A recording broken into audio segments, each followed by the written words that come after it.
especially in the sweltering heart of summer.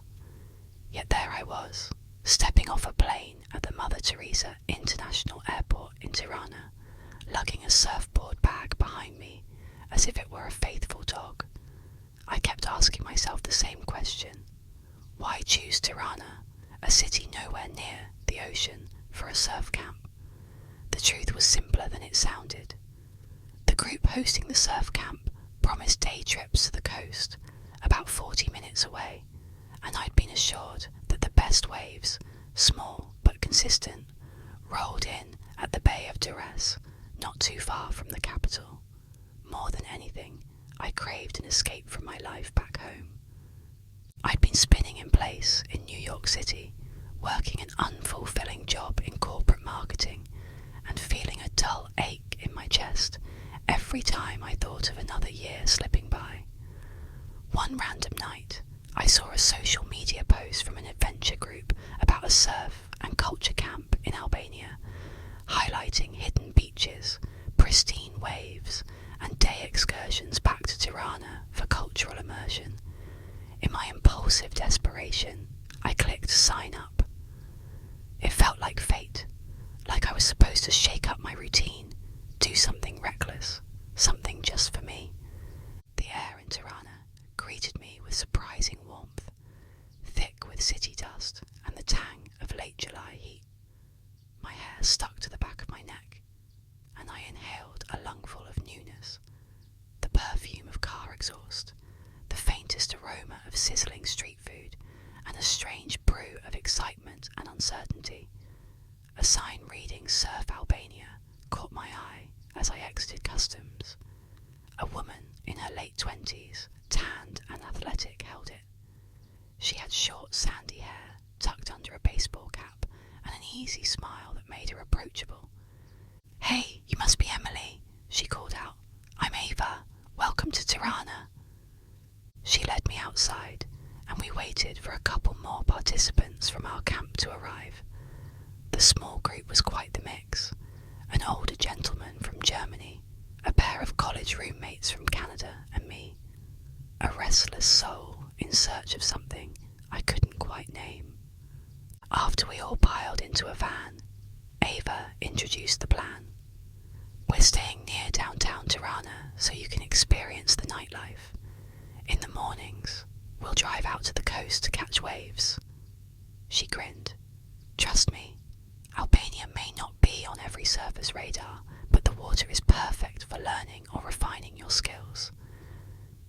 I sat back, letting the city unfold before my eyes as the van puttered down wide boulevards lined with pastel buildings. Tirana was a patchwork of modern cafes, older communist-era apartment blocks, and newly built skyscrapers. On the mountainsides beyond, I could see pockets of green, hints of wilderness that promised adventure. Despite the unknown, something felt right. Something told me that maybe I was exactly where I was supposed to be, even if I couldn't rationalize it. We arrived at the small hotel that served as our base camp, a tall, narrow building on a bustling street. My room was on the 5th floor, with a tiny balcony overlooking the city. The traffic hummed below, and from my vantage point, I could see people weaving through the busy sidewalks. I let the curiosity wash over me. Maybe this trip would be the cure for the numbness I'd felt back home. Chapter 2. First day on the water. Bright and early the next morning, we piled into the van again, surfboards strapped to the roof, heading for the Albanian coast. We played music on Ava's portable speaker and chatted about our lives. The German man, Hans, was a retiree hoping to check surfing in the Mediterranean off his bucket list, while the Canadian girls, Sophie and Tasha, were travelling Europe on a summer break and needed an adrenaline fix. "Why are you here, Emily?" Tasha asked, curiosity lighting her eyes. I hesitated for a moment, searching for a neat answer. "I guess I needed a change," I said quietly. "Something bigger than my old routine." When we arrived at the shore, The small cove we settled into was practically deserted. Just a few fishing boats bobbing near the dock, and the gentle hush of waves meeting the sand. It wasn't Hawaii or Australia, but it had its own tranquil allure. Hills sprawled around the bay, and the water shimmered a deep turquoise beneath the morning sun. We wasted no time. Ava insisted we stretch and warm up on the sand. The heat was already bearing down, and I felt my skin prickle with sweat. My arms trembled slightly as we practiced popping up on the boards, but I could feel a trickle of excitement running through me, a fleeting sense of freedom. The surfing was gentle that day. The waves were consistent and small, perfect for novices. Even so, I found it challenging. Salt water stung my eyes each time I wiped out, but every once in a while I managed to catch a little surge of energy, feel the board glide along the surface, and stand for a precious second or two. The high from that fleeting moment had my heart racing, and I couldn't help the grin that spread across my face. By the time the sun reached its zenith, we were exhausted and starving, so we took a break in a small beachside cafe. We chatted about the waves, shared travel stories, and cooled off with iced coffee so strong it could wake the dead. Meanwhile, local fishermen carried crates of fresh-caught fish past us, barking cheerful greetings to the cafe staff. This was a different world, slow-paced, yet buzzing with a different kind of energy. For the first time in ages, I felt properly alive. Chapter 3. A Strange Encounter. We returned to Tirana late that afternoon. After a quick shower at the hotel, I decided to explore the city on my own before dinner. I wandered through Skanderbeg Square, named after the Albanian national hero. The square was massive and open, flanked by museums and government buildings. Families strolled arm in arm, children chased pigeons near a grand equestrian statue, and tourists snapped photos of the monumental mosaic on the National History Museum. Eventually, my feet led me down a labyrinth of side streets, filled with small shops, colourful murals, and pop-up bars. The sun dipped low, painting the sky orange and pink. I stumbled upon a hip little cafe that played acoustic ballads and served small plates of olives and cheese, alongside local wines. The cosy, modern interior was a stark contrast to the old facade of the building. I took a seat at the bar, more interested in people watching than heading back to the hotel. That's when I saw him.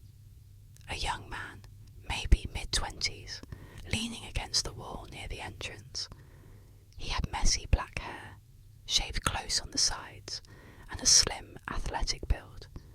What caught my attention, however, was the storm in his eyes, an intense, unreadable expression that once or twice flicked in my direction. Our gazes met. He didn't smile, didn't nod, just stared for a few seconds, as if trying to figure out who I was. My heart thundered in my chest for reasons I couldn't explain.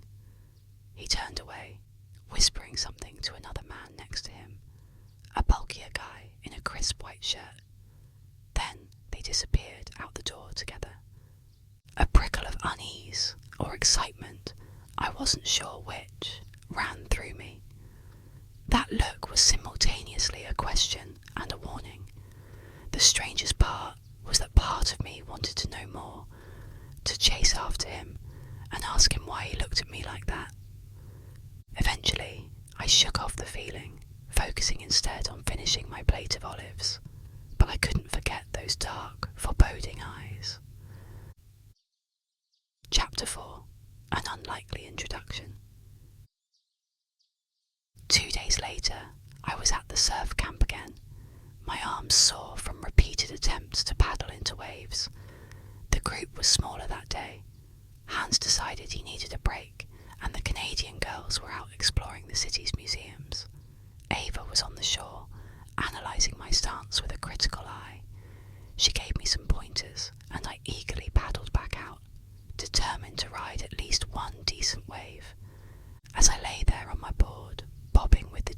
swell, I noticed someone else in the water about 30 yards away. I couldn't see his face, but there was something familiar about the posture, an intensity in the way he held himself. Curiosity flared inside me. I tried to dismiss it, focusing on a small wave heading my way. I managed to catch it, popping up carefully. The rush of speed, the sense of delicate control, it made my chest swell with exhilaration. But not for long. I lost my balance and toppled, flipping into the water. The wave battered me around, salt water flooding my sinuses, and I came up coughing, my board yanking at my ankle tether. Suddenly, a hand grabbed my elbow, steadying me. I sputtered, brushing water from my eyes, and looked up into a face I recognized from that night at the cafe. It was him, the same intense gaze, the same unreadable expression. "You all right?" he asked. His accent was thick, but his English was clear. Yeah, I managed, mind reeling. "Thank you." He nodded, letting go of my arm. "You should hold on to your board next time. Less chance of getting sucked under." My cheeks flamed. "I'll remember that." For a second we just stared. That same electric tension crackled between us, as though the Albanian sun wasn't enough to heat the water around us. Finally, he turned, mounting his board in one swift, practiced movement. "Be careful," he said over his shoulder, before paddling into a wave and riding it with startling ease. I stood there, chest heaving in a mix of confusion and awe. He was obviously more than a casual surfer. He glided across the wave face, pivoting with confidence, not once faltering. The moment he reached the shallows, he strode up the beach, slinging the board under his arm. Ava approached me. "Everything okay? You looked like you wiped out pretty bad." I nodded, my pulse still racing. "Yeah, I'm fine. Just met someone out there." She followed my gaze to the retreating figure. "Oh, that's Adrian. Well, not sure if that's his real name. He's quiet. Locals say he's from a wealthy family, but no one really knows him well." She shrugged. "He surfs a lot, though. He's here almost every week. You'll probably see him again if you keep coming." Adrian. The name suited him somehow. Dark, mysterious, carrying an undercurrent I couldn't decipher. Little did I know he was carrying far more than just wealth or secrecy. Chapter 5. Coffee and Confessions. After that encounter, I couldn't stop thinking about him. It wasn't love at first sight. It was more like a gnawing curiosity, an itch in the back of my mind that refused to fade. I started staying later at the beach, hoping to catch another glimpse of him. Some days he appeared, other days he didn't, and I'd be left wondering where he went, what he did, and why he served with such a controlled ferocity, as if releasing some pent-up storm within him. One afternoon, I saw him near the parking lot, leaning against a sleek black SUV. Without letting myself think too much, I strolled over, my surfboard bag slung over my shoulder. "Hi," I said, trying to sound casual despite the adrenaline spiking through me. He lifted an eyebrow. "You look better on the board now. Fewer wipeouts." A tiny thrill coursed through me at the acknowledgement. "Thanks, I've been practicing." He nodded, arms folded over his chest. I noticed the muscles there, lean and taut, and looked away quickly. "You're staying in Tirana?" he asked. "Yes, near the city centre with a small group for a surf camp." He seemed to weigh this information. "You like it?"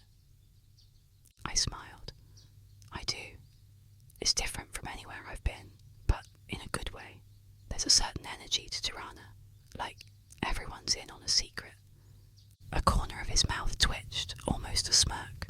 "Maybe they are." The conversation lulled, awkwardness creeping in. I should have walked away, but then he spoke again. I'm heading back to the city too, he said, pointing a thumb at his car. I can give you a ride if you trust me. It was a question and a warning, just like the first time I'd seen him. Something about him screamed danger, but I also sensed a hidden gentleness. Could I trust him? My instincts hummed, telling me this might be a reckless choice. But wasn't that why I'd come here? To do something out of character? Sure, I said, stepping closer to the passenger side. The drive was surprisingly silent at first, the engine's low rumble filling the void. I studied the interior of his SUV, black leather seats, tinted windows, a faint lingering scent of cigarette smoke. We were halfway back to the city when he finally spoke. You're from the States? Yeah, New York, I answered. I work in marketing, or at least, I did before I took a leave of absence. He nodded. You don't look like the corporate type. I gave a humorless laugh. What do I look like then? He glanced at me, and for the first time, I saw the slightest warmth in his eyes, like someone searching for something. It was an oddly perceptive statement, one that left me without a quick response. What about you? Are you from Tirana? Yeah, he replied curtly, but didn't elaborate. We reached my hotel, and as I was about to climb out, he said, There's a cafe around the corner that serves good espresso. If you're not busy sometime, I could show you. I hesitated, heart fluttering. Tomorrow, he nodded. Tomorrow. That's how I found myself in a small, unassuming cafe the next day, with warm, wood-panelled walls and a collection of random antique clocks ticking softly in the background. Adrian was already seated at a corner table, a half-finished cup of espresso in front of him. I slid into the chair opposite him, trying not to stare. He wore a simple black t-shirt and jeans, casual yet refined. His gaze met mine, scrutinising me in that same intense way. Hi, I said softly. Hello. An older waitress ambled over with a kind smile. Poe, Adrian, she asked, her eyes flicking to me curiously. He responded in Albanian, and soon a fresh espresso and a glass of water appeared for me. I mumbled a thank you and took a sip, wincing at the bitterness. I'll never understand how Europeans drink this without sugar, I joked. He cracked the faintest of smiles. It's an acquired taste, like many things. We sat in silence for a bit, and I realised that if I wanted to know more, I might have to ask directly. So, do you work in Tirana? He shrugged. Yes and no. My family does various things. That was vague. I pressed further. What kind of things? He tensed slightly, as if regretting bringing it up. Import and export, he said, not quite meeting my eyes. Then he changed the subject. Have you enjoyed the surf camp? I let his deflection slide, though curiosity gnawed at me. Yes, honestly, I never thought I'd find waves worth surfing here, but it's better than I expected. The city's fascinating too. So much history, and it feels like it's on the cusp of something big. He nodded. Albania is complicated. Complicated how? He paused, fingers tapping lightly on his cup. We have a tough past with communism and isolation. It shaped the people. Now there's growth, investment, but under the surface there are old habits that don't die easily. It was more insight than I expected, and I mulled over his words, letting them sink in. Well, it feels alive, I offered. I love how everyone stays out late, how the city glows at night, how people seem eager to share their food and stories, even if you're a stranger. He regarded me quietly. You see the good. Most foreigners only see what the guidebooks tell them. I swallowed, heart fluttering, with an odd mixture of excitement and nervousness. I wanted to ask more about him, about his life, but I sensed a wall there.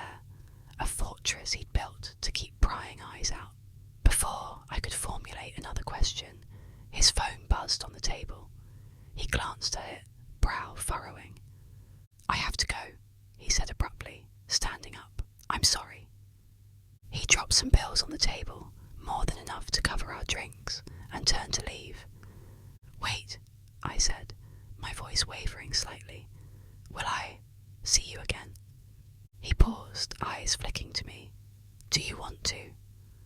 I nodded, feeling my cheeks heat. He nodded back, then yes. And just like that, he left, leaving me alone at the table, my heart thundering and my mind racing with 1,000 unasked questions. Chapter 6. A Glimpse of Darkness. Over the next week, Adrian and I fell into a tentative routine. We'd meet at the beach some mornings, surfing side by side.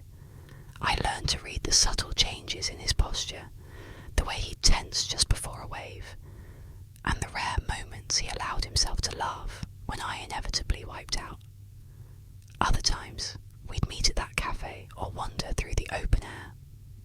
Markets in Tirana, sampling fresh figs and homemade pastries. Our conversations were guarded, but grew more personal. The more I learned about him, the more I realised how little I knew. He dropped vague hints about family obligations, about how his father was a powerful man in the city. I tried to piece together the puzzle, but Adrian expertly changed the subject whenever I got too close. One evening, we were supposed to meet for dinner at a trendy bistro near the Bloku district, once the restricted area for the communist elite, now a hub of nightlife. I sat at a corner table for nearly an hour, waiting, but Adrian never showed. My calls went straight to voicemail, and concern gnawed at me. At first I chalked it up to something coming up, but a few days passed with no word from him. I felt a painful twinge of rejection. Had I done something wrong? I tried to focus on the surf camp, but my thoughts spun, replaying our conversations, searching for a mistake. On the 4th day of silence, I decided to head to the beach alone, surfing in the late afternoon light.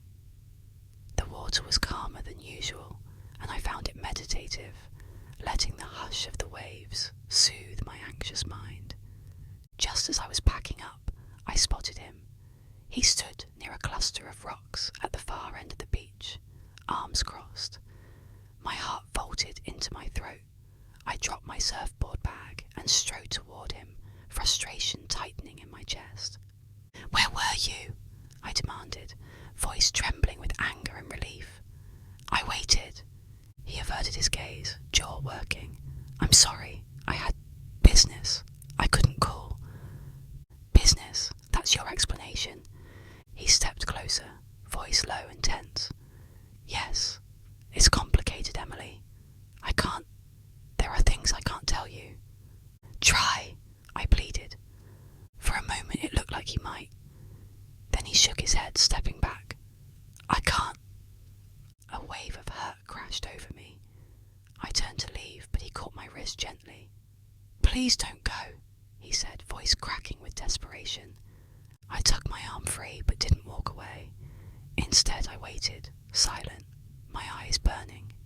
"Look, you deserve someone who can be open with you," he murmured. "I'm not that person. I have obligations." "What does that mean?" He pressed his lips together, battling an internal war. "I work for my father. He does things that aren't exactly legal. Smuggling, maybe worse. I'm part of it now. It's tradition. It's family. I can't just leave." My stomach churned, but I forced myself not to break eye contact. "Are you in danger?" He let out a harsh laugh. "Depends on the day." The fear in his voice made my heart clench.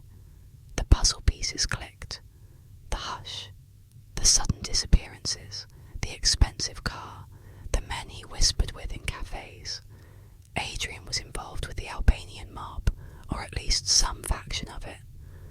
I should have run the other way right then, but instead I found myself stepping closer, aching at the vulnerability flickering in his eyes. "I'm sorry I didn't show," he wanted to. My anger softened into concern. Please understand, he continued, my family is everything in this world. If I betray them, it won't end well for anyone. But if I keep going, I might lose everything else. Everything else. The words resonated in my chest, as if he was talking about me.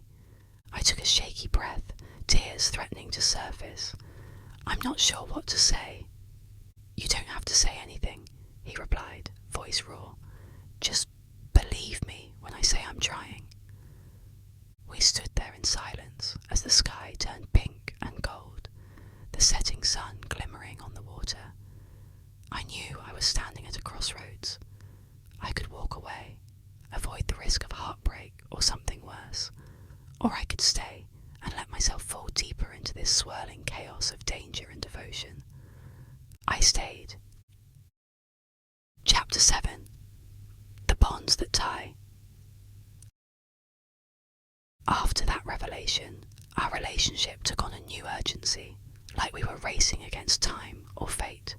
I had only a couple more weeks in Albania. Part of me told me to run, but the other part was hopelessly drawn to Adrian, to the shadows in his life. I was addicted to the gentleness he showed me in private, contrasted with the harsh reality he lived in. We spent evenings exploring hidden corners of Tirana, quiet parks, abandoned bunkers turned art installations, secret rooftop gardens. Each night felt stolen, fleeting. He rarely talked about his father's business, but I noticed the signs, the phone calls he took in hushed tones, the bruises that sometimes appeared on his knuckles or ribs, the paranoia that had him glancing over his shoulder whenever we walked together at night. One evening, as we shared a late dinner in a small candlelit restaurant, I finally broached the subject. You could leave, go somewhere else, start over. He stiffened, setting down his fork. It's not that simple. You said you hate it. You said you don't want this life forever. Why not just... Because loyalty is everything here, he interrupted, eyes flashing with anger, or maybe fear. If I leave, it's a betrayal. My father wouldn't allow it. I felt a cold chill slide up my spine. Adrian. His gaze softened when he saw my worry. He reached across the table to grip my hand. I'll handle it, he said gently. It's just not easy. There are people, entire networks. It's not like I can pack a bag and disappear. I nodded, swallowing the lump in my throat. I realised then just how naive I was. This wasn't a high school romance or a simple heartbreak waiting to happen. This was real and dangerous, and I was in way over my head. But it was too late. I was already in love with him. Chapter 8. The Unravelling. As my final week approached, I felt the dread building. Every stolen kiss, every shared laugh, every whispered confession felt bittersweet, laced with the knowledge that soon I'd be back on a plane to New York, and he'd be here, tangled in obligations he might never escape. One night, he came to my hotel unannounced. I opened the door to find him bruised, a cut above his brow, his eyes wild. What happened? I gasped, ushering him inside. He winced as he sank onto the edge of my bed. Just some disagreement with a rival group. Rival group? My heart pounded. Adrian, this is insane. You're hurt. He shrugged, wincing. It's not the first time. I dabbed at the cut with a damp cloth, my hands trembling. I wanted to scream at him, to beg him to leave this world behind. But I knew how pointless it was. Instead, I pressed my forehead to his, tears in my eyes. I can't stand seeing you like this, I whispered. He closed his eyes, breathing in my scent. I hate it too, but it's all I've known. We stayed like that for a long time, his hands tangled in my hair. Eventually, we just lay down, fully clothed, clinging to each other in the dark.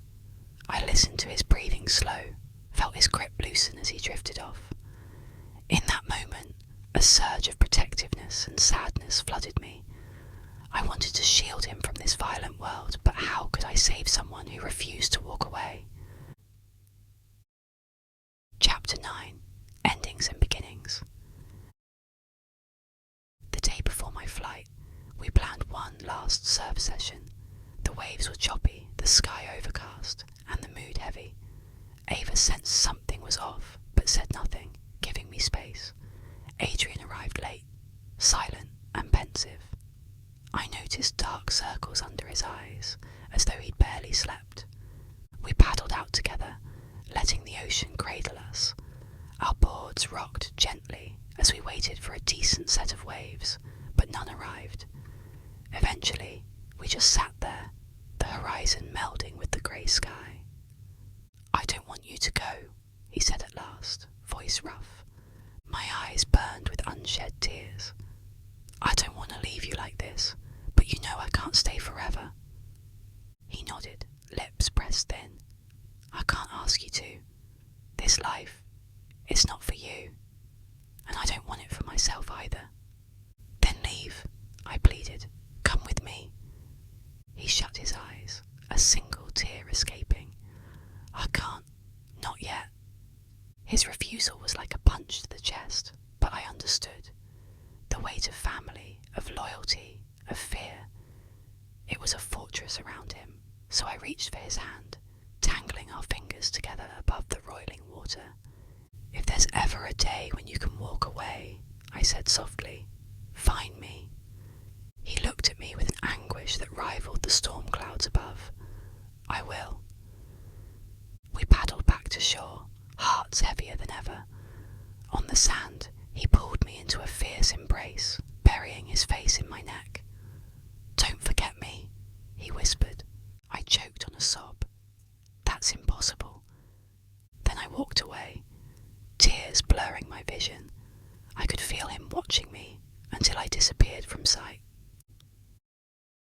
Chapter 10. A New Dawn. My flight left early the next morning.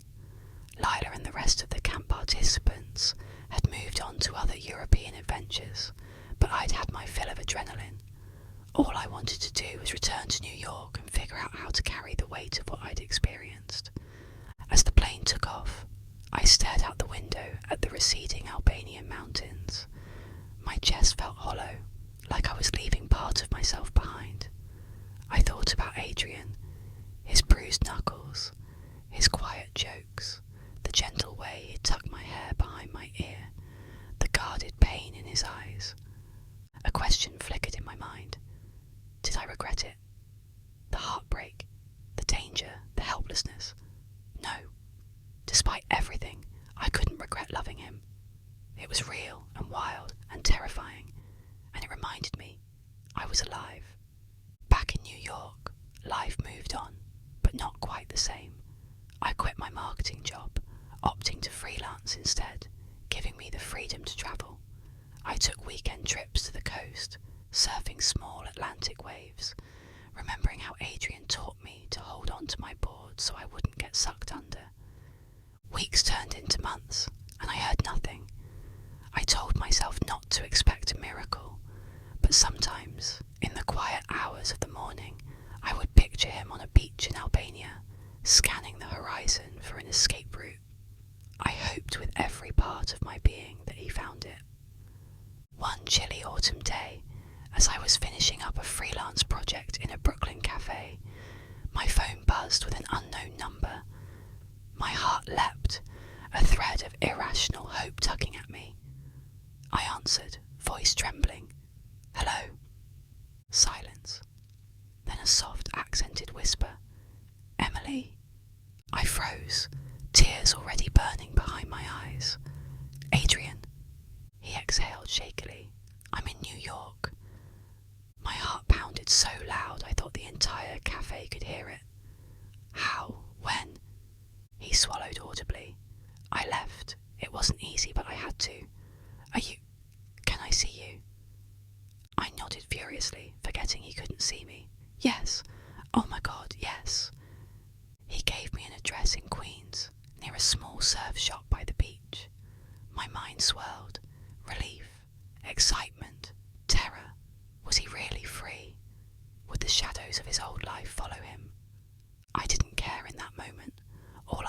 was that love is complicated, messy, dangerous, and it was worth everything.